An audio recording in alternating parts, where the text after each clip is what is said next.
இதுல என்னன்னா இந்த மாதிரி கம்பெனிகளுக்கு சப்போர்ட் பண்றவங்க, அதாவது இந்த மாதிரி பொதுவா ஏமாத்தக்கூடிய கம்பெனியை சேர்ந்தவங்க, இது அல்லாம வந்து ஊழல், கொலை, கற்பழிப்பு இந்த மாதிரி குற்றங்களை செய்யறவங்க எல்லாம் கடைசியில எங்க போய் சேருவாங்க தெரியுமா? பாஜகல.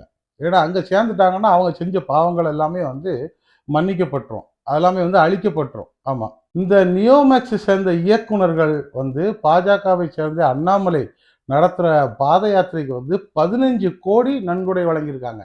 அதுல இந்த நியோமேக்ஸ் இயக்குனர் குழுவுல உள்ள வீரசக்திங்கிறவர் ஏற்கனவே பாஜகவுல சேர்ந்தவர். அவர் ஏற்கனவே போய் பாஜகல சேர்ந்துட்டாரு. ஆமா. இந்த மாதிரி பிரச்சனைகள்லாம் வர்ற மாதிரி இருக்குன்னொன்னே, லாயக்கா போய் பாஜகல அவர் சேர்ந்துட்டாரு. பாஜகல சேர்ந்தது மட்டும் அல்லாம, அண்ணாமலை நடத்தக்கூடிய பாத யாத்திரைக்கு 15 கோடி நன்கொடை வழங்கியிருக்காங்க. ஏன்?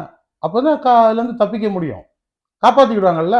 ஏற்கனவே இந்த ஆருத்ரா போன்ற நிதி நிறுவனத்தோட கம்பெனில வந்து பாஜகவுடைய கள்ள கூட்டுலாம்